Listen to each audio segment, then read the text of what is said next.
In today's video, I'll be talking all about first cleansing your skin. This includes cleansing oils, balms, milks, micellar water, and makeup wipes, and just generally talking about some of the tips I've learned when it comes to first cleansing your skin. The timestamps will be linked in the description box down below, and any useful links that I will mention will all be there. So let's get into it.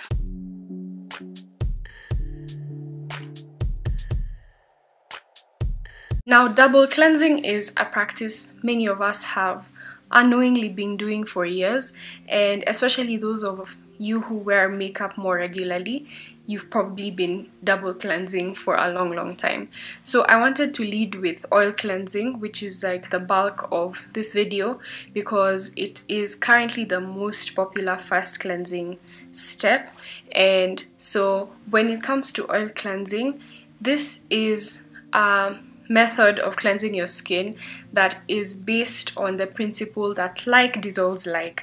And so while using an oil, you're able to somewhat attract dirt, sebum, any buildup on your skin that many of them tend to have an oil as an ingredient or as the main base. And so the oil is able to attract the oil, and then it makes it so much easier to wash or get rid of that dirt. When it comes to oil cleansing, the main benefits are it's quite gentle on the skin compared to harsh cleansers that have been in the market for a long time. Some people believe that it helps with clogged pores because you're able to actually attract that sebum, which is building up within the pores and clogging them. And also it's very handy when you're trying to get rid of or break down heavy makeup, dirt, and sunscreen, especially if it's water resistant. So you're wondering, how do you actually oil cleanse? And it's fairly simple. So taking your cleansing oil of choice, you want to start off on dry skin and go in with a few drops of that oil and apply it evenly over your face. If you have a layer of makeup on, you might want to just give the oil a couple of seconds to just settle on your skin and start doing its work, and then you can proceed to massage your skin for around a minute. You can do it for longer. I know some people find it really therapeutic, so you can do it much longer than that, but at least a minute is good enough to help to start to break down all the dirt. Once the minute is up, you want to use a warm face towel. So a face towel that's been soaked in warm water, not hot and not cold, but warm is happens to be just the perfect soothing temperature. And then you want to wipe off the layer of makeup, wipe off the dirt. You can also let the face towel sit on your skin for a bit and experience a bit of a steam, which can be very soothing. And then once that's done, you can proceed with the second cleanser of choice.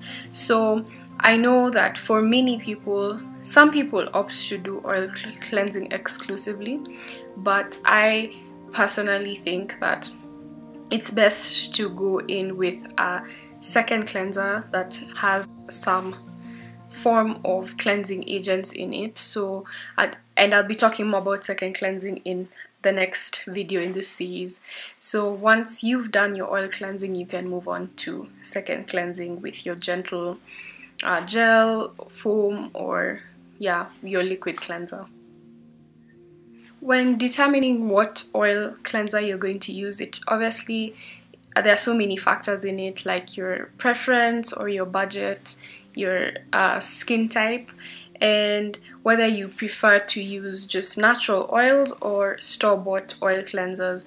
Now the difference between these two is store-bought oil cleansers or formulated oil cleansers tend to be combined with something that helps them to lather upon contact, so it actually emulsifies when you wet your skin after applying the oil cleanser.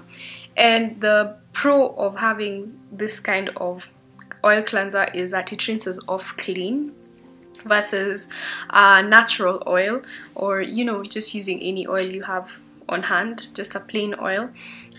It won't rinse off clean, or even if you wipe the oil off, you might have some residue. Now this is still okay provided that you're going in with a second cleanser, as I had mentioned earlier. So it's really up to you to choose. I have an entire blog post talking about the different oils that you can use, or when you're thinking about choosing an oil for your skin type, your age, your needs. I have a very detailed post on that, and it can also help you to determine the oil you would use for oil cleansing. Alternatively, you can look up reviews. I was formerly using the Clinique cleansing balm, which is a cult favorite. I stopped using it because it's not fungal acne safe, but it was a great oil cleanser or cleansing balm, and it did the job.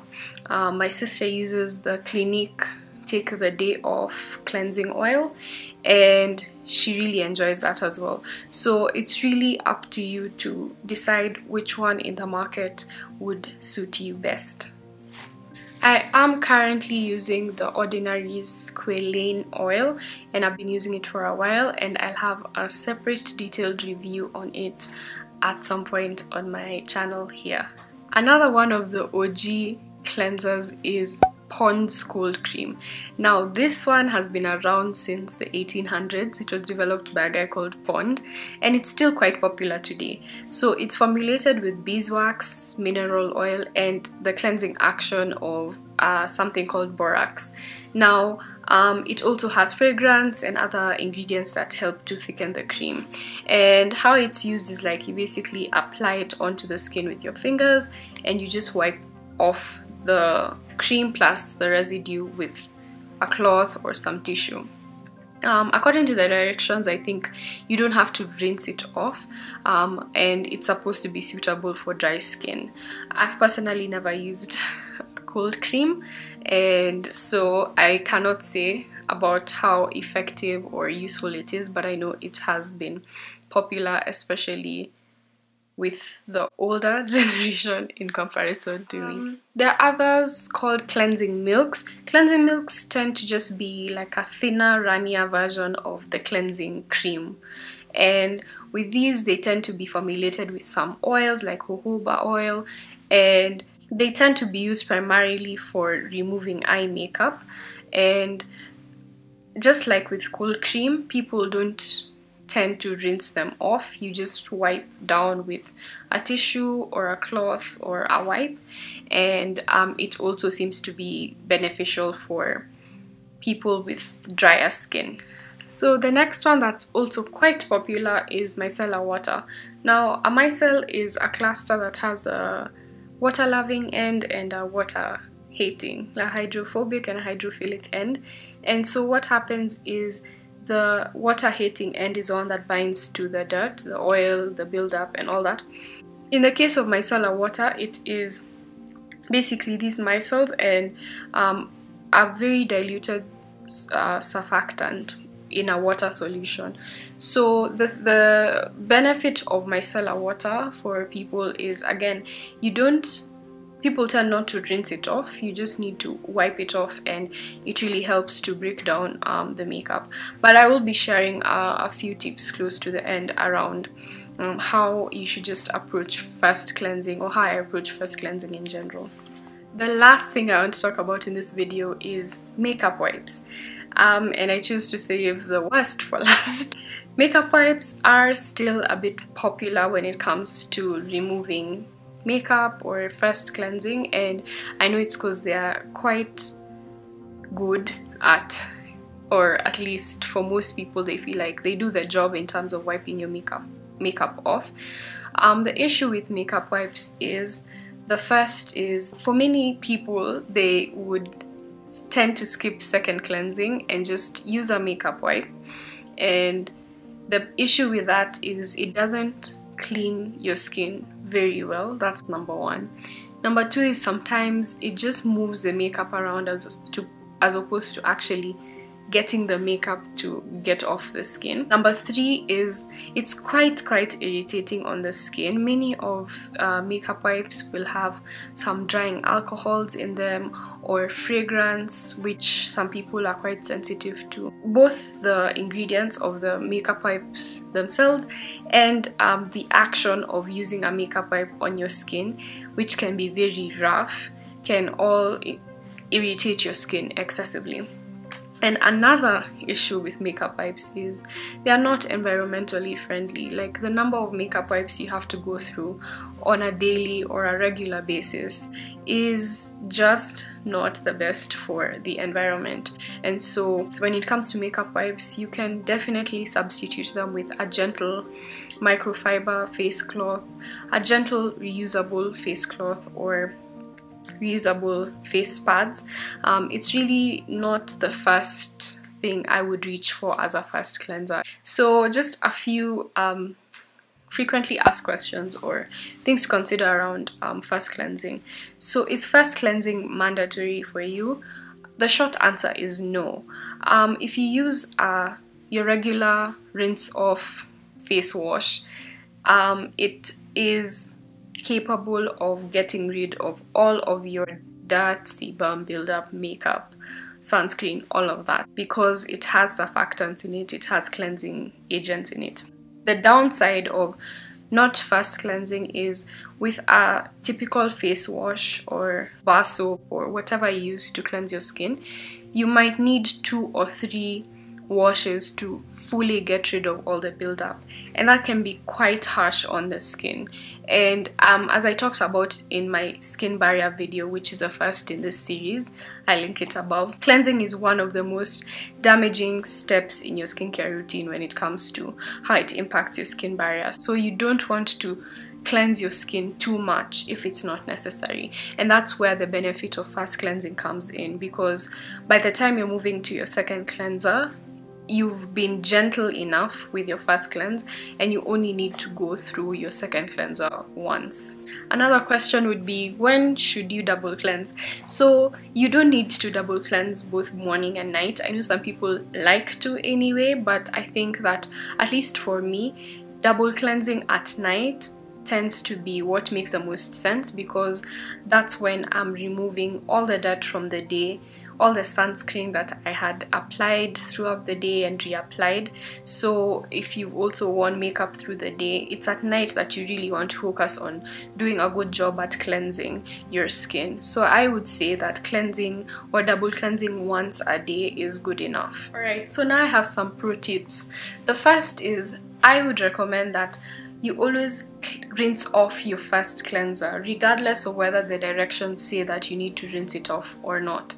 So rinse out your micellar water, your cleansing milks, your cleansing oils, all of them, unless, like with your cleansing oil, it does lapper and rinse off clean, so you don't quite need to rinse it off because it does the job. Just make sure that you don't leave your first cleanser on your skin, because some tend to leave the residue, and if the residue is left and it does have any cleansing agents in it, as I've mentioned, it can be quite drying and damaging to your skin barrier in the long run. My second tip is, as I mentioned earlier, use a microfiber face towel instead of your regular face towel. I get microfiber towels from the detergent cleaning aisle in the supermarkets. They're very soft and very gentle on the skin. If you do like to use cotton pads, then you can get some reusable ones from Green Thing Kenya, which is a lovely website that I've mentioned before. My last tip, which is more of a hygiene tip, is when it comes to using cleansing balms that tend to be in tubs, always use a spatula to scoop them out instead of using your fingers, because it's just more hygienic. So if you don't have a spatula, locally you can get some from BeautySquareKe that I link in the description box down below. Some brands tend to give you a spatula with their cleansing balm, so you can also look out for that. I want to hear from you. Do you cleanse your skin with a first cleanser? If yes, which one do you use and how are you liking it? Let me know down below. If you enjoyed this video, make sure to give it a thumbs up, and you will probably enjoy my video on exfoliation, where I break down chemical versus physical exfoliation and all of that good stuff. So I leave it on the screen for you, and I hope you enjoy it. Always remember that your hair is your crown and your body is a temple. Embrace it, love it, and take care of it. Bye!